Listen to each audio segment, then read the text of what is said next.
দক্ষিণ কলকাতার পুরনো সময়ের যারা এই অ্যাডটা ভালো মতন দেখেছো, মিল্কোস খেলে শক্তি বাড়ে, এই জিনিসটার সঙ্গে অনেকে রিলেট করতে পারছো। আমি এই রিলেটেড ভিডিও মানে খুব কম শেয়ার করি, বাট অনেকে বলছে যে আমি তো জানিই না যে এই জিনিসটা এখনও চলছে কিনা, লোকেশান দেবে অনেকে বলেছে। তো আমি রয়েছি এখন আমাদের সাউথ কলকাতার একটা প্রাইম লোকেশানে, পূর্ণ সিনেমার সামনে এসবিআই এর যে ভবানীপুর ব্রাঞ্চ ঠিক ওই দিকটা পড়ে। মানে যদি তোমরা পূর্ণ সিনেমার থেকে আসছো এসবিআই ভবানীপুর ব্রাঞ্চের দিকে, ওই ব্রাঞ্চের ফুটেই একটু এগিয়ে আসলে দেখো একটা বড় লাল বাড়ি দেখতে পারবে, তার ঠিক পাশেই এই যে পান দোকানটা রয়েছে যেখানে চিপস, পান, কোল্ড ড্রিঙ্কস সব কিছু থাকে। এই দোকানেই কিন্তু মিল্কোজের অনেক রকমের ফ্লেভার্স অ্যাভেলেবেল আছে। এখান থেকে আমি নর্মাল ফ্লেভারটা নিচ্ছি, আর যদি তোমরা বলো যে হ্যাঁ এই ভিডিও দেখতে চাও, দেখো এখানে অনেকগুলো ফ্লেভার্স আছে, স্ট্রবেরি, ম্যাঙ্গো, চকলেট, অনেক কিছু রয়েছে।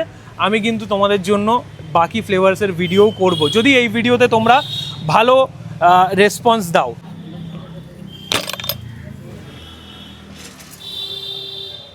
মিল্কোস খেলে শক্তিতে কতটা ইনক্রিমেন্ট হয় আমি জানি না, কিন্তু ছোটোবেলায় স্কুল থেকে ফিরতাম যখন, মিত্র ইনস্টিটিউশন আমার স্কুল ছিল, ফেরার পথে কিন্তু অনেক মিল্কোস খেয়েছি বন্ধু বান্ধবদের সঙ্গে। কম টাকায় একটা বোতলে শেয়ার করে খাবার যে আনন্দটা, বিন্দাস, কোনো কাজের জন্য বা কোনো কারণে বাইরে থাকেন তারা কিন্তু খুব রিলেট করতে পারছেন এই ড্রিঙ্কটা।